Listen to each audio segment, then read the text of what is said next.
Hello everyone, मेरा नाम है डॉक्टर मोहम्मद काशिफ और आज की इस वीडियो में हम बात करने वाले हैं कि स्ट्रोक के पेशेंट जो है उनके पाँव में जो फूड ड्रॉप हो जाता है तो वो किस तरह की कंडीशन है। अक्सर हमारे पास पेशेंट आते हैं, क्लिनिक पर पेशेंट आते हैं और पूछते हैं कि सर स्ट्रोक के बाद में मेरा जो पाँव है, जो मेरा फुट है, वो ऊपर की तरफ उठना जो है वो बंद हो गया है, जिसकी वजह से जब मैं चलता हूँ, आगे की तरफ चलता हूँ तो मेरा आगे का पाँव जो है, आगे के पाँव का जो हिस्सा है वो पहले रखा जाता है और पहले ऐसे कभी नहीं होता था, लेकिन स्ट्रोक के बाद में ऐसा होने लगा है। तो ये क्या चीज़ है? तो एक्चुअली में व्यूअर्स, ये कंडीशन जो है ये है फूड ड्रॉप। फूड ड्रॉप अपने आप में एक सिम्टम्स है कई सारी कंडीशंस के लिए। फूड ड्रॉप की कई वजहें हैं जिस वजह से फूड ड्रॉप जैसी कंडीशन किसी पेशेंट में हो जाती है। किसी नर्व के कंप्रेशन की वजह से फूड ड्रॉप हो सकता है, किसी न्यूरोलॉजिकल डिसऑर्डर की वजह से फूड ड्रॉप हो सकता है, किसी मसल की इंजरी की वजह से फूड ड्रॉप हो जाता है। तो फूड ड्रॉप है क्या? अक्सर आप देखते हैं कि स्ट्रोक के पेशेंट में पैरालिसिस की वजह से उनकी जो मांसपेशियां हैं उनमें बहुत ज़्यादा वीकनेस हो जाती है। अब जो मांसपेशियां आपके पाँव को इस तरह से उठाने के लिए रिस्पॉन्सिबल हैं, आपके जो फुट है उसका डोर्सीफ्लेक्शन करवाने के लिए रिस्पॉन्सिबल हैं, उनमें उतनी क्षमता नहीं है, उनमें उतनी स्ट्रेंथ नहीं है कि वो दोबारा से आपके फुट को इस तरह से उठा पाएँ। जब स्ट्रोक के बाद आप इस तरह की चीज़ों को देखते हैं, इस तरह की कंडीशन को देखते हैं, तो इस कंडीशन को हम कहते हैं बेसिकली फूड ड्रॉप। और स्ट्रोक के पेशेंट में बाद में एक सिम्टम ये दिखाई देता है कि वो अपने फूड को इस तरह से उठा नहीं पाता है और जब हम देखते हैं तो वो वॉकिंग करता है तो उसका फूड का आगे का जो सबसे अगला हिस्सा है वो सबसे पहले रखा जाता है।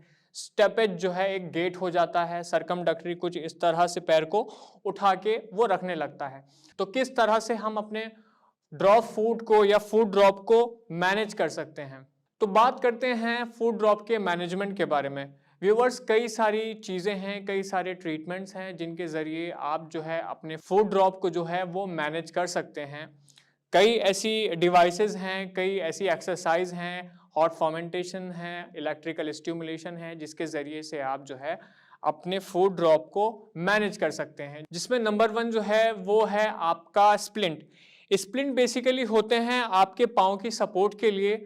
जब हम स्प्लिंट का इस्तेमाल करते हैं, उनका यूज़ करते हैं, तो हमारे जो पैर है, जो फुट है, उसको डोर्सीफ्लेक्स कंडीशन में लेके जाता है। आप एएफओ यानी एंकल फुट ऑर्थोसिस का इस्तेमाल कर सकते हैं, जो आपके पाँव को एक ऐसी कंडीशन में रखेगा, बल्कि मुझे कहना चाहिए आपके डोर्सीफ्लेक्शन को इंक्रीज कर देगा। सो आप जो है स्प्लिंट का इस्तेमाल कर सकते हैं। दूसरी चीज़ है हॉट फर्मेंटेशन। जैसा कि आप जानते हैं कि सर्दियाँ बहुत ज़्यादा है, तो सर्दियों की वजह से भी जो है आपकी मांसपेशियों में टाइटनेस बढ़ जाती है और वैसे भी स्ट्रोक की वजह से आपकी जो मांसपेशियां हैं उनमें स्पास्टिसिटी तो आ ही चुकी है। तो कोशिश करें हॉट फर्मेंटेशन के जरिए, यानी जो गर्म बैग आते हैं उनके जरिए से आप अपनी मांसपेशियों को गर्म रखने की कोशिश करें, या आप ऐसे कपड़े पहने जो आपके शरीर को, आपकी मांसपेशियों को गर्म रखें। अगर आप अपनी मांसपेशियों को गर्म रखते हैं तो उनमें जो स्टिफनेस आ गई है बहुत ज़्यादा सर्दी की वजह से या नॉर्मल दिनों में भी, तो वो स्टिफनेस आपको कम महसूस होगी। तीसरी जो चीज़ है व्यूअर्स, वो है इलेक्ट्रिकल स्टिमुलेशन। आपने अक्सर फिजियोथेरेपिस्टों को देखा होगा कि वो जो है आपकी पर्टिकुलर मसल्स को या आपकी पर्टिकुलर नर्व्स को जो है वो स्टिमुलेट करने के लिए कुछ इलेक्ट्रिकल स्टिमुलेशन देते हैं। तो आप जो है उन इलेक्ट्रिकल स्टिमुलेशन का इस्तेमाल करके भी जो है अपना फूड ड्रॉप को जो है मैनेज कर सकते हैं। एक अच्छी खासी आप जो है रिकवरी कर सकते हैं अपने फूड ड्रॉप में। चौथी जो चीज़ है व्यूअर्स, वो सबसे ज़रूरी है, वो है एक्सरसाइज। देखिए, अगर आपकी मांसपेशियां जो हैं वो वीक हुई हैं, उनमें कोई भी क्षमता नहीं है आपके मूवमेंट को करवाने की, तो आप कोशिश करें कि आप स्ट्रेंथनिंग एक्सरसाइजेस करें जिससे कि आप अपने फूड ड्रॉप को मैनेज कर पाएँ। आप स्ट्रेचिंग एक्सरसाइजेस भी करें, क्योंकि अगर आप एक्सरसाइज नहीं करेंगे तो इस बात के ज़्यादा चांसेस हैं कि आप एक और कंडीशन की तरफ बढ़ने लगेंगे जिसको हम कहते हैं मस्कुलर डिस्ट्रॉफी।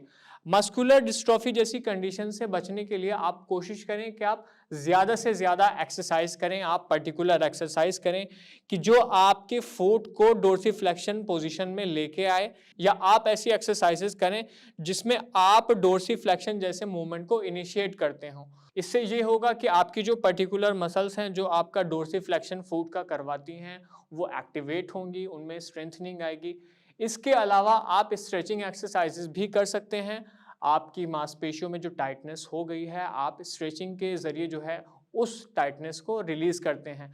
नेक्स्ट वीडियो में हम बात करेंगे किस तरह की एक्सरसाइज जो स्ट्रोक के पेशेंट है जिनके फूड ड्रॉप हो गया है कि किस तरह की वो एक्सरसाइज करें, किस तरह के मूवमेंट करें कि अपनी जो फूड ड्रॉप की कंडीशन है उसको मैनेज कर पाएँ।